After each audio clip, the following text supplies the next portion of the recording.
हमारे पास Shiv Sena, Raj Thackeray, Congress and others मिलकर हम भी 100 से ज़्यादा है, मोर देन हंड्रेड्स। अच्छा, ये भी आंकड़ा बहुत बड़ा है। आसानी से हम उनको सत्ता में नहीं आने देंगे। वो हमारा भी आंकड़ा है 4, बहुमत 4 का है सिर्फ। लक्ष्य ध्यान दीजिए आप, अगर उनके पास 114 है तो हमारे 108 है अपोजिशन में।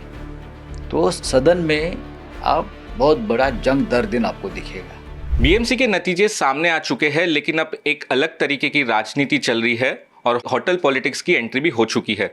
इस पूरे मुद्दे पर हमारे साथ बातचीत करने के लिए मौजूद है उद्धव बालासाहेब ठाकरे की शिवसेना से संजय राउत जी। सर, क्या लग रहा है इस वक्त बहुत ज़बरदस्त खींचातानी चल रही है शिवसेना और बीजेपी के बीच मेयर पद के लिए।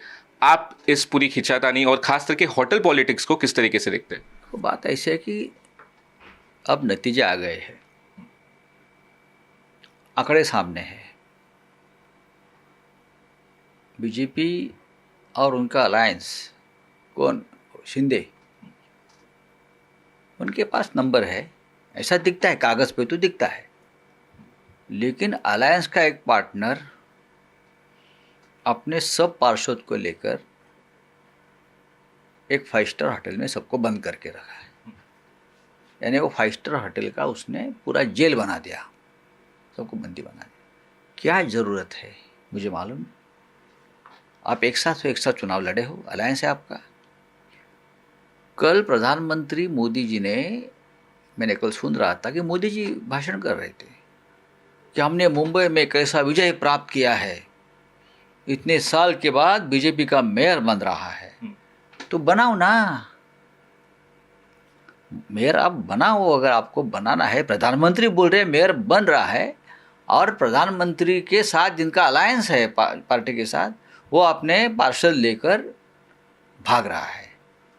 तो प्रधानमंत्री की बात आप नहीं मानते हो। यानी 2 पार्टी में कुछ ना कुछ गड़बड़ है, सब कुछ ठीक नहीं है।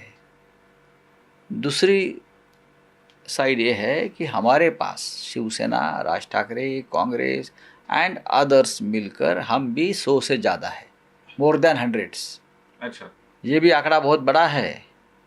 आसानी से हम उनको सत्ता में नहीं आने देंगे। वो हमारा भी आंकड़ा है 4, बहुमत 4 का है सिर्फ। लक्ष्य ध्यान दीजिए आप, अगर उनके पास 114 है तो हमारे 108 है अपोजिशन में।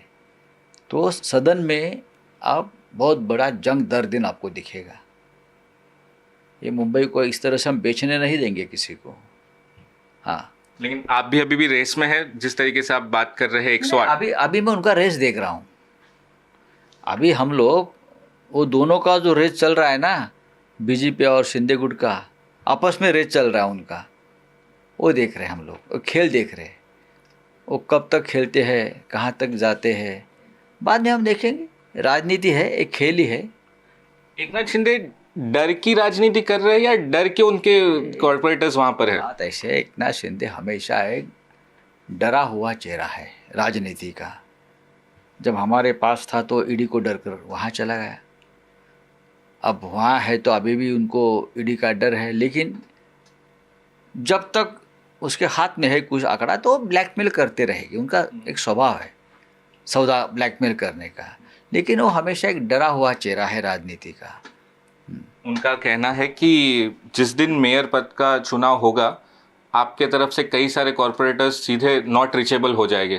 देखिए, हमने हमारे कॉर्पोरेटर्स को बंदी बना कर नहीं रखा है ना कैद में। हमारा तो खुलेआम घर में है, अपने अपने आते हैं, मातोश्री पर बैठते हैं, चले जाते हैं। अगर हमको डर होता तो हम भी किसी जगह पर बंद कर रखते उनको, हम भी रिसोर्ट पॉलिटिक्स, होटल पॉलिटिक्स कर लेते। आप डरे हैं, आपने आपके कॉर्पोरेटर्स को, मुंबई के कॉर्पोरेटर्स को ताज लैंड्स एंड में रखा है, उल्लासनगर के कॉर्पोरेटर्स को हयात होटल में रखा है, डोंबिवली और ठाणे वालों को किसी और जगह पे रखा है। आप डर रहे हो, हमने, हमारे कॉर्पोरेटर खुले घूम रहे हैं। तो इलेक्शन के समय आपके रीचेबल रहेंगे या वहाँ के कुछ नॉट रीचेबल हो जाएंगे? अभी देखो ना, पहले चुनाव का मुहूर्त निकालने दो, मेयर चुनाव का, बाद में देखो। इंटरेस्टिंग होने वाला है। हाँ सर, कल आपने एक ट्वीट किया कि देवेंद्र फडणवीस दावोस पहुंचे हैं, आपने उनका एक स्वागत भी किया है, लेकिन अब उनकी एक जो रास्ता है अब दिल्ली के लिए जा सकता है, तो क्या आपका ये बोलना था कि देश के अगले पीएम देवेंद्र फडणवीस हो सकते हैं? है ना, उनका जो मैंने स्वागत देखा स्विट्जरलैंड में, झुरिक में, वो तो प्रधानमंत्री के बराबरी का स्वागत रहा उनका। महाराष्ट्र की चुनाव जीतने के बाद जैसे प्रधानमंत्री का स्वागत होता है किसी विदेश के एयरपोर्ट पर, दोनों साइड में लोग खड़े हैं, फूल लेकर, झंडे लेकर दिखा रहे हैं, और बीच में से हमारे मुख्यमंत्री महाराष्ट्र के जा रहे हैं, ऐसा स्वागत तो मैंने प्रधानमंत्री का देखा है अब तक। अगर देवेंद्र जी उस रास्ते पर जा रहा है दिल्ली की इस तरह से, तो हम तो ज़रूर महाराष्ट्र के मुख्यमंत्री हैं, हम स्वागत करेंगे उनका महाराष्ट्र के होने के नाते। उनको दिल्ली जाना चाहिए ऐसा लगता है उनका जो अब चाल चलन जो चल रहा है, लेकिन अगर वो जाना है चाहते हैं तो वो प्रधानमंत्री बनना चाहते हैं। अच्छा, हाँ, बहुत बहुत शुक्रिया हमसे बात करने के लिए। Camera person Saurabh Vaktania, Mumbai, NDTV।